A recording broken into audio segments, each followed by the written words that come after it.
সম্মানিত প্রশিক্ষণার্থী, আসসালামু আলাইকুম। ৬ নম্বর কম্পিউটার ট্রেনিং ক্লাসে আপনাকে অভিনন্দন।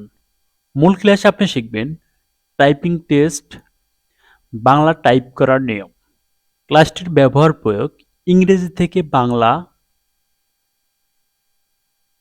ইংরেজি ২৬টি অক্ষর, ৮টি আঙ্গুলের কাজের বিন্যাস বলতে পারবেন। আমি সরাসরি আমাদের ট্রেনিং বইতে চলে যাচ্ছি। আমাদের ট্রেনিং বইতে ৬ নম্বর ক্লাসে ১২ নম্বর কমান্ডে রাখা হয়েছে টাইপিং টেস্ট এর যেকোনো একটি ইংরেজি প্যারাগ্রাফ ১০ বার টাইপ করুন। ১৩ নম্বর কমান্ডে বাংলা টাইপিং। বিজয় কিবোর্ড তৈরি হয়েছে সহজে সকল বাংলা অক্ষর টাইপ করার জন্য। কম্পিউটারে কিবোর্ড ব্যবহার করার জন্য সাধারণত দুটি হাতের ৮টি আঙ্গুলই ব্যবহার করা হয়ে থাকে।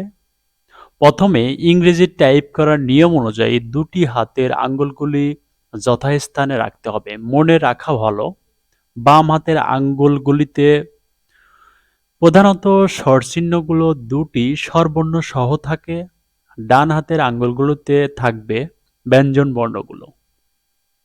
বিজয় কিবোর্ডে যেখানে সম্ভব অল্প প্রাণ ও মহাপ্রাণ জোড় হিসাবে ব্যবহার করা হয়েছে, যেমন স্বর, আকার, হ্রস্বীকার, দীর্ঘিকার, একার, ঐকার, ক, খ, গ, ঘ।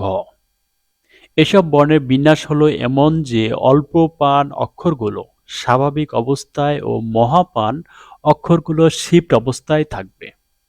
এছাড়া ঋকার, র, ল, ম, স ইত্যাদি জোড়গুলো ও একই বোতামে স্বাভাবিক ও শিফট অবস্থায় রয়েছে।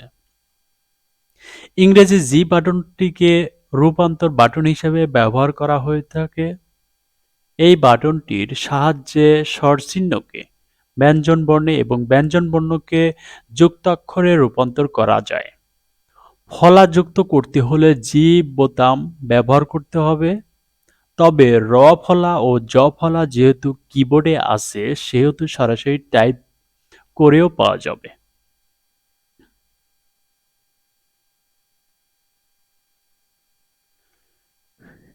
৬ নম্বর ক্লাসে পূর্বজ্ঞান যাচাই বলা হয়েছে কিবোর্ডের কতগুলো কি বাটন রয়েছে তা মুখস্থ বলুন।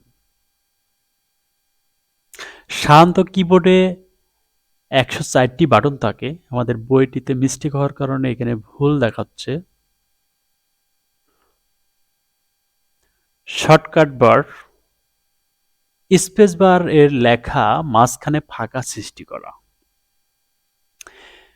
উত্তরে একটি কিবোর্ডের সবচেয়ে বড় কি এর সাহায্যে এক অক্ষর পরিমাণ স্পেস নেওয়া যায়।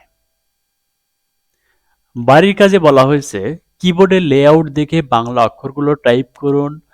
বাংলা ৫০টি অক্ষর কিবোর্ডে হাত রেখে ইংরেজি টাইপিংয়ের সূত্রেই বাংলা অক্ষরগুলো টাইপ করুন। আমাদের ৬ নম্বর ক্লাসে এই পর্যন্তই আলোচনা করা হয়েছিল। তো আপনারা আমাদের বইটা সুন্দরভাবে পড়বেন এবং সম্পূর্ণ বোঝার চেষ্টা করবেন।